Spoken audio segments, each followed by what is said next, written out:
नमस्कार, मी साईनाथ पाटील जाधव, जिल्हा अध्यक्ष युवक काँग्रेस हिंगोली।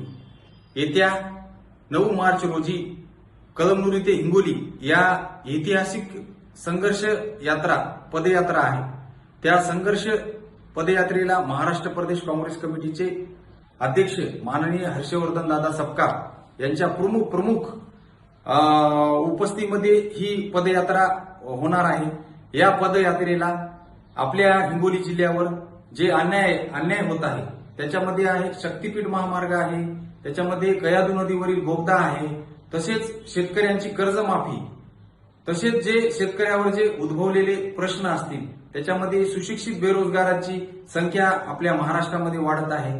तसेच शेतकरी असतील, कष्टकरी असतील, व्यापारी असतील आणि सर्व काँग्रेसचे युवक काँग्रेस असतील, सर्व सेलचे काँग्रेस अध्यक्ष, जिल्हा अध्यक्ष, सर्व सेलचे तालुका अध्यक्ष या यात्रेला मोठ्या संख्येने आपण सर्वांनी उपस्थित राहावे ही नम्र विनंती।